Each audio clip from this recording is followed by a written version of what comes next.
1972ರಲ್ಲಿ ಇಂದಿರಾ ಗಾಂಧಿಯವರು ಪ್ರಾರಂಭ ಮಾಡಿದಂಥ ಈ ಒಂದು ಐತಿಹಾಸಿಕವಾದಂಥ ಯೋಜನೆ ದೇಶದ ಮಕ್ಕಳು ಆರೋಗ್ಯಕರವಾಗಿರಬೇಕು ಅಂಥೇಳಿ ಇವತ್ತು ನಮ್ಮ ಸರ್ಕಾರ ಜೀವನದಲ್ಲಿ ಮಕ್ಕಳು 5 ವರ್ಷ ಒಳಗಡೆ ಇರೋಂಥ ಪ್ರತಿಯೊಂದು ಮಗು ಕೂಡ ಇವತ್ತು ನಾವು ಈ ಲಸಿಕೆಯನ್ನು ಹಾಕಿ ಅವರ ಭವಿಷ್ಯದಲ್ಲಿ ಯಾವ ಅಂಗವೈಕಲ್ಯತೆ ಕೂಡ ಇರಬಾರ್ದು ಅನ್ನೋ ದೃಷ್ಟಿಯಿಂದ ಈ ಕಾರ್ಯಕ್ರಮವನ್ನು ಹಮ್ಮಿಕೊಂಡಿದ್ದೇವೆ.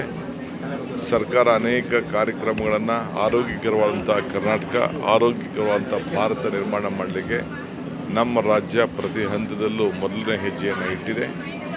ಸೊ ಎಲ್ಲ ನಮ್ಮ NGOಸು, ನಮ್ಮ ಆರೋಗ್ಯ ಇಲಾಖೆಯ ಅಧಿಕಾರಿಗಳು, ಮೆಡಿಕಲ್ ಎಜುಕೇಷನ್ ಡಿಪಾರ್ಟ್ಮೆಂಟ್ನ ಎಲ್ಲ ಅಧಿಕಾರಿಗಳು ಎಲ್ಲ ಕೂಡ ಭಾಳ ಉತ್ತಮವಾಗಿ ಸಹಕಾರ ಕೊಡ್ತಾ ಇದ್ದಾರೆ. ಅವರೆಲ್ಲರೂ ಕೂಡ ನಾನು ಅಭಿನಂದಿಸ್ತೇನೆ.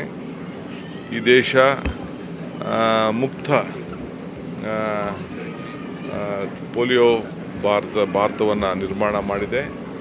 ಇದನ್ನು ಅಕ್ಕಪಕ್ಕ ದೇಶಗಳಿಂದ ಇದು ಒಳಗಡೆ ಬರ್ಬೋದು ಅನ್ನೋ ದೃಷ್ಟಿಯಿಂದ ನಾವು ಜಾಗೃತರಾಗಿ ನಾವು ಈ ಅಭಿಯಾನವನ್ನು ಮುಂದುವರಿಸ್ತಾ ಇದ್ದೇವೆ. ಸೊ ಇದಕ್ಕೆ ಸಹಕಾರ ಕೊಟ್ಟಂಥ ಎಲ್ಲರೂ ಕೂಡ ಈ ಸಂದರ್ಭದಲ್ಲಿ ಅಭಿನಂದಿಸ್ತೇನೆ. ಖಾದರ್ ಅವರು ಸಂಪೂರ್ಣವಾಗಿ ಈ ಜವಾಬ್ದಾರಿಯನ್ನು ತೆಗೆದುಕೊಂಡು ಅವ್ರಿಗೆ ಅಪಾರವಾದಂಥ ಅನುಭವ ಇದೆ.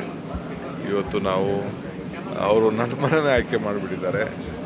ಇರಲಿ, ಒಂದು ದೇಶಕ್ಕೆ ರಾಜ್ಯಕ್ಕೆ ಕೊಡುವಂಥ ಸಂದೇಶ ಮುಖ್ಯಮಂತ್ರಿ ಮನೆಯಿಂದನೇ ಪ್ರಾರಂಭ ಆಗಲಿ ಅಂತೇಳಿ ಅವರು ಇದನ್ನು ಪ್ರಾರಂಭ ಮಾಡಿದ್ದಾರೆ. ನಾನು ಅವ್ರಿಗೂ ಅಭಿನಂದಿಸ್ತೇನೆ. ಇದನ್ನೆಲ್ಲ ಸೌಲಭ್ಯವನ್ನು ಹಳ್ಳಿಲಿ ಗುಡ್ಡಗಾಡು ಪ್ರದೇಶದಲ್ಲಿರೋಂಥ ಎಲ್ಲ ಮಕ್ಕಳು ಕೂಡ ಇದಕ್ಕೆ ಉಪಯೋಗಿಸ್ಕೊಳ್ಳಲಿಕ್ಕೆ ಬೇರೆ ತಂದೆ ತಾಯಂದಿರು, ಬೇರೆ ಹಿರಿಯರು, NGOಗಳಿಗೆಲ್ಲ ಸಹಕಾರ ಕೊಡಬೇಕು. ಯಾರು ಕೂಡ ಈ ಅವಕಾಶವನ್ನು ತಪ್ಪಿಸ್ಕೊಳ್ಬಾರ್ದು ಅಂತೇಳಿ ನಾನು ಪ್ರಾರ್ಥನೆ ಮಾಡ್ತೇನೆ. ನನ್ನ ಮನೇಲೇ ಫಸ್ಟು ಜನರು ಇದ್ದರೆ ನಾವಲ್ವಾ, ಖಂಡಿತ ಲಸಿಕೆ ಇವತ್ತು ಹಾಕ್ತಾರೆ. ಮೀಡಿಯಾ ಮುಂದೆ ಅಲ್ಲ, ನೋಡೋಣ ಅದನ್ನು ನಮ್ಮ ಖಾದರ್ ಸಾಹೇಬ್ರು ಏನು ಮಾಡ್ತಾರೆ.